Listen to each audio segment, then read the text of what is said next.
Hello everyone. In this channel, you are going to learn something about C and C++. Of course, the basics of it. To begin with, we will start with C. Now, C is a programming language. So before you understand about the programming language, you should know what is a language. Now, language is a communication media.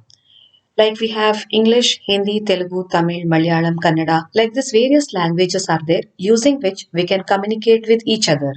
Similarly, to communicate with computers and make computers work for us, we need to have computer languages. There are various generations of computer languages.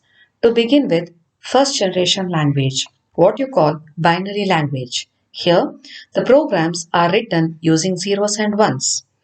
So you already know that computers understands only those which are in the form of zeros and ones. So being a programmer, you should have learned coding using zeros and ones and you should have written programs using that. So it was not an easy task to become a programmer. To simplify this came second generation language.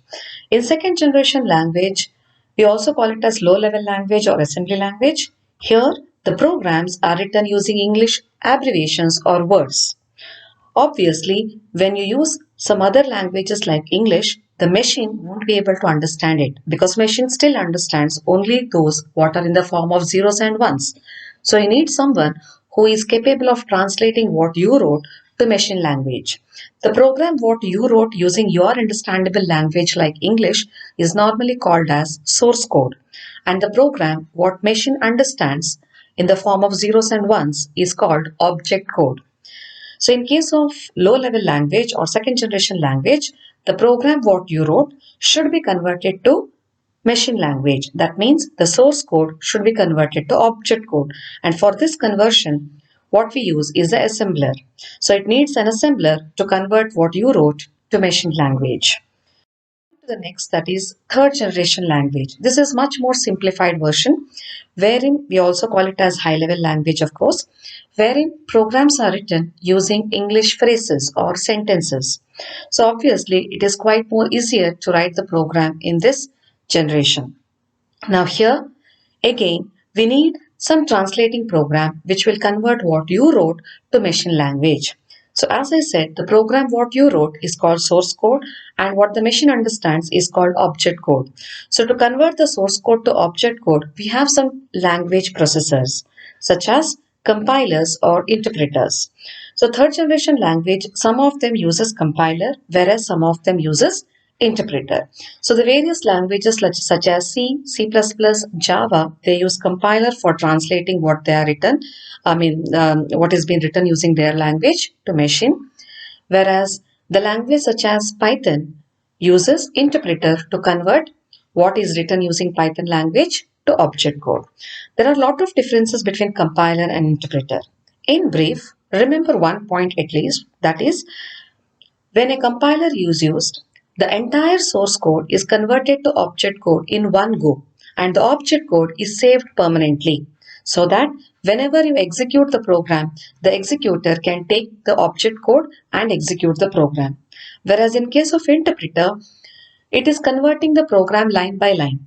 The source code is converted to machine code or object code line by line, and it is not saving any copy of the object code. So every time you run the program, you need to convert or you need to translate it every time.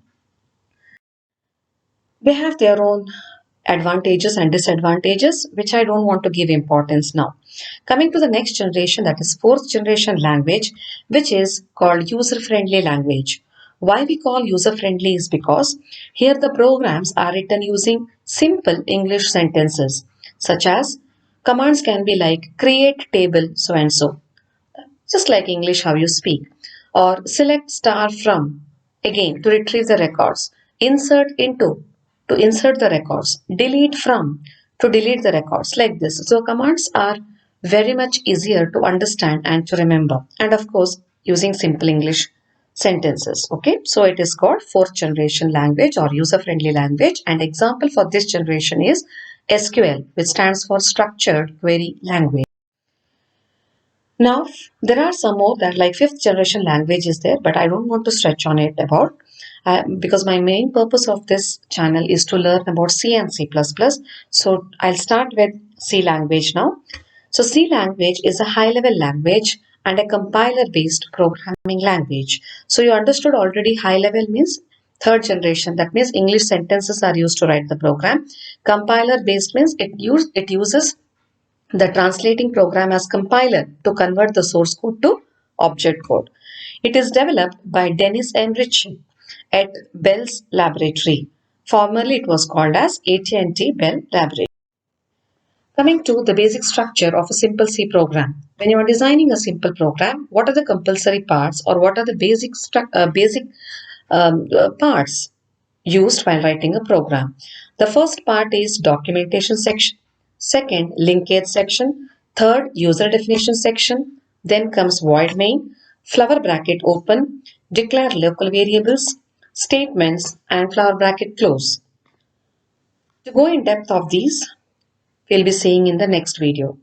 Thank you for watching and sorry if there is any grammatical or any kind of mistakes.